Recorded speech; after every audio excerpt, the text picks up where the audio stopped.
২৬-এর বিধানসভা ভোটের আগে ফের অস্বস্তিতে তৃণমূল।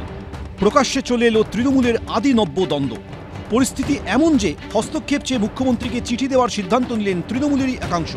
কোচবিহারের তৃণমূল নেতাদের একাংশের অভিযোগ, যারা তৃণমূলের আদি লগ্ন থেকে দলের সঙ্গে ছিলেন, এখন তাদের গুরুত্ব দেওয়া হচ্ছে না, সরিয়ে দেওয়া হচ্ছে বিভিন্ন পদ থেকে। এর মধ্যেই কোচবিহার পুরসভার চেয়ারম্যান ও তৃণমূল নেতা রবীন্দ্রনাথ ঘোষ দাবি করেছেন, তাকে পদত্যাগের নির্দেশ দিয়েছেন জেলা তৃণমূলের সভাপতি। জানিয়ে আগেই তীব্র ক্ষোভ প্রকাশ করেছেন তিনি।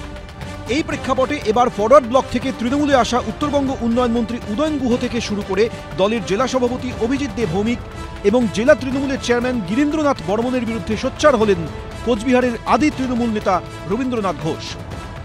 শাক দিয়ে মাছ ঢাকার জন্যই এরা এই সমস্ত করছে। ভোট যদি কোথাও কম হয়ে থাকে, তার দায়িত্ব তো জেলা সভাপতির, ব্লক সভাপতির। উত্তরবঙ্গ উন্নয়ন মন্ত্রী, তারও বুথে, নিজের বাড়ির বুথে হেরেছেন তিনি, তার ওয়ার্ডে তিনি হেরেছেন।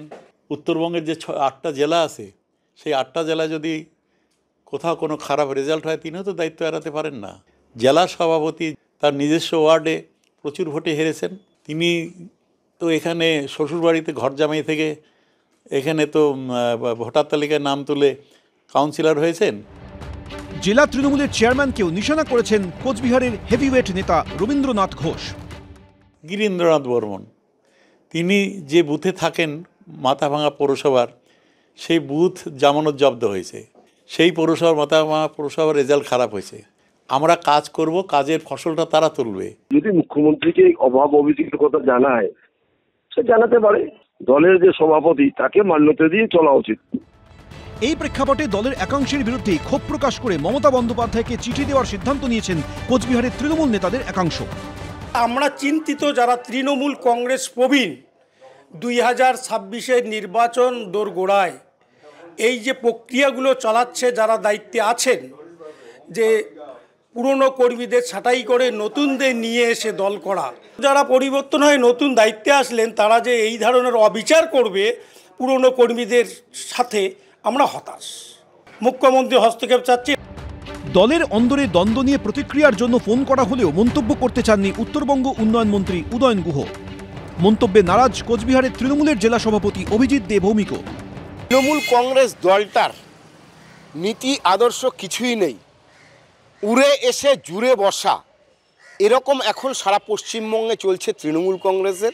যারা মাল্টু বেশি দেবে তারা ক্ষমতায় আসবে, যারা ক্ষমতায় আছে তারা স্বাভাবিকভাবে প্রক্রিয়া চালাচ্ছে পুরনোদের ছেঁটে ফেলার।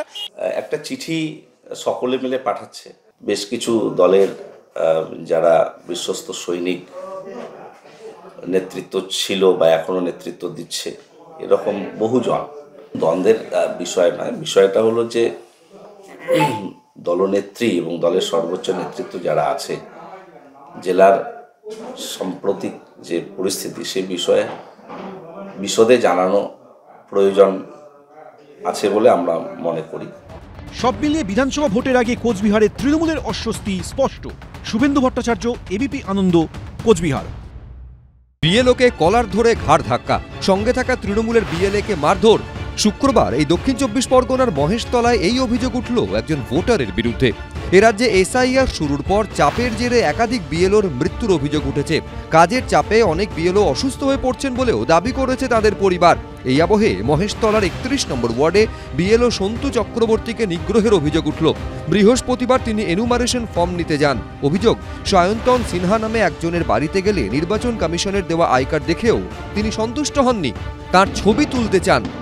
কালেকশন করার সময় ওনারা বলেন, আপনাদের আমরা ছবি তুলবো, আপনারা যে নির্বাচন কমিশনের লোক আমরা বুঝবো কি করে। আমি আমার আই কার্ডটি দেখাই, তা সত্ত্বেও হয়তো ওনারা বিশ্বাস করেননি, ওনারা ছবি তোলেন। এরপর যখন আমি আমার ফর্ম, আমার কালেক্টেড অংশগুলো নিয়ে আমার ব্যাগে নিয়ে আমি চলে আসতে যাই, তখন সায়ন্তন সিনহা পিছন থেকে দৌড়ে আসে। বিএলও সন্তু চক্রবর্তীর অভিযোগ, তিনি বেরোনোর সময় পেছন থেকে কলার ধরে নিগ্রহ করেন সায়ন্তন সিনহা। আইডি কার্ড ছিঁড়ে দেওয়া হয়, মারধর করা হয় তার সঙ্গে থাকা তৃণমূলের বিএলএকেও। দৌড়ে এসে আমার পিছন থেকে কলার ধরে এবং বলে, আপনি চলে যাচ্ছেন যে, আপনাকে বললাম ছবি তুলবো। উনি সামনাসামনি আমার ছবি তুলতে চেয়েছিলেন, আমি বাধা দিই। আমার পিছন থেকে কলার ধরে এবং আমার রেজিস্টার্ড যিনি বিএলএ রয়েছেন পার্থ বৈদ্যর উপরও উনি চড়াও হন এবং মারধর করেন। ধৃতের বিরুদ্ধে সরকারি কর্মীকে কাজে বাধা দেওয়া, নিগ্রহ, মারধর সহ একাধিক ধারায় মামলা রুজু করা হয়েছে। পার্থপ্রতিম ঘোষ, এবিপি আনন্দ। এবিপি আনন্দ, এগিয়ে থাকে, এগিয়ে রাখে।